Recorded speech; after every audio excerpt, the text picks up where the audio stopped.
Oke, salam saudara. Kembali berjumpa dalam program ringkasan Sekolah Sahabat dari channel YouTube Gereja Masih Advent hari ke-7 Jemaat Yosodipuro. Dan kita tiba pada pelajaran hari Kamis, tanggal 15 September tahun 2022 dengan judul kecil di hari Kamis adalah pengganti. Dan sebelum mulai, mari kita berdoa terlebih dahulu. Bapa di surga, saat kami akan mempelajari firman-Mu melalui pelajaran Sekolah Sahabat, biarlah Roh Kudus-Mu yang boleh menolong kami. Terima kasih, dalam nama Tuhan Yesus kami berdoa. Amin. Dalam pelajaran hari Rabu, kita belajar bahwa seringkali kepatuhan kita kepada Tuhan dirusak karena kita mengandalkan kekuatan kita sendiri. Dan di dalam pelajaran hari Kamis ini kembali berbicara mengenai kepatuhan kepada Tuhan atau keselarasan dengan Tuhan yang rusak, tetapi adalah oleh karena seringkali saat kita menghadapi sebuah masalah, pergumulan, kita tidak mencari solusi kepada Tuhan. Kita mencari solusi yang sifatnya adalah menggantikan Allah. Dalam pelajaran hari Kamis diberikan 3 contoh. Misalkan ketika orang menghadapi masalah karena dia mungkin punya uang, dia pergi belanja atau shopping untuk sesuatu yang tidak perlu. Lalu kemudian ada beberapa orang yang mencari ketenaran, kepopuleran, supaya dia boleh mengalihkan diri dari semua permasalahan dia. Dengan pujian yang dia dapat oleh karena tenar, maka dia merasa menjadi lebih tenang. Atau mungkin yang karena punya masalah dengan pasangan, dengan keluarga, bukannya mencari solusi dari Tuhan dan firman Tuhan, tetapi sebagai gantinya mereka mencari will untuk para suami atau mencari pil untuk para istri. Secara garis besar saudara, ada 3 golongan. Seringkali orang dalam pergumulan permasalahan yang dihadapi, dia mencari solusi bukan kepada Allah, tapi kepada yang sifatnya menggantikan Allah. Dan 3 solusi pengganti ini digolongkan. Yang pertama adalah orang menggunakan logika pikirannya sendiri, atau menggunakan pengalamannya. Gantinya dia mengacu kepada firman Tuhan. Dan tidak selamanya pengalaman di masa lalu bisa diterapkan dalam kasus yang sedang dihadapinya. Atau yang kedua, memblokir masalah dari pikiran.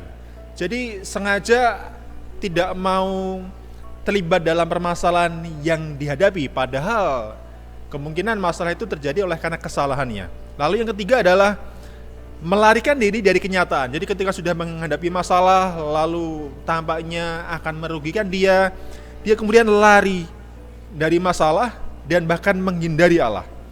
Dan saudara, seharusnya bagaimanakah kita sebagai orang Kristen, kita menghadapi cawan lebur, menghadapi satu kesukaran, pergumulan, permasalahan dalam hidup, bagaimana cara kita mengatasinya? Di dalam Zakaria pasal yang keempat, latar belakang kisah yang dituliskan dalam Zakaria pasal 4 ini adalah ketika orang-orang Israel setelah sekian lama ditawan di Babel dan berlangsung hingga di awal pemerintahan Media Persia, kemudian mereka diizinkan untuk kembali ke Yerusalem. Tapi berlangsungnya situasi di Yerusalem ada banyak oposisi. Artinya adalah musuh-musuh yang menentang mereka dalam membangun Yerusalem dan mendirikan ulang bait suci. Dan kemudian Zakaria membawa pekabaran firman Tuhan kepada Zerubabel. Kalau tidak salah, Zerubabel waktu itu adalah yang ditunjuk sebagai gubernur untuk orang-orang Ibrani yang tinggal di Yerusalem. Dan apa yang dikatakan Tuhan melalui Zakaria untuk disampaikan kepada Zerubabel adalah demikian. Zakaria 4 di ayat yang ke-6. Ya, Zakaria 4 ayat yang ke-6, maka berbicaralah ia, katanya, inilah firman Tuhan kepada Zerubabel bunyinya, bukan dengan keperkasaan dan bukan dengan kekuatan manusia maksudnya, melainkan dengan rohku, firman Tuhan semesta alam.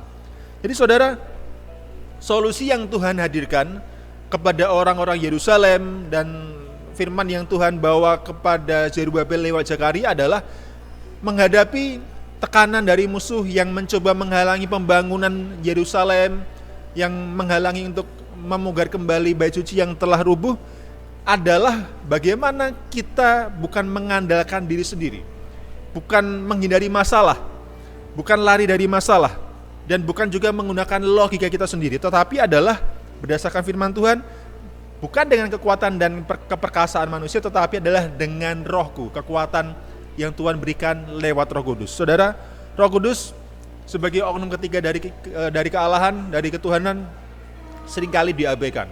Tapi Tuhan mengirimkan Roh Kudus kepada kita untuk menuntun kita. Roh Kudus berfungsi untuk mengajar, membimbing, artinya lebih daripada mengajar, dan bahkan juga menginsafkan. Jadi saudara, di tengah-tengah segala pergumulan yang kita hadapi, biarlah kita tidak mencari solusi kepada hal-hal di luar Tuhan. Kita mencari solusi yang menggantikan solusi daripada Tuhan. Tapi biarlah kita senantiasa berhubungan dengan Tuhan, dan Tuhan akan mengirimkan Roh Kudus-Nya. Demikian pelajaran Sekolah Sahabat pada hari ini. Tuhan memberkati kita. Shalom saudara.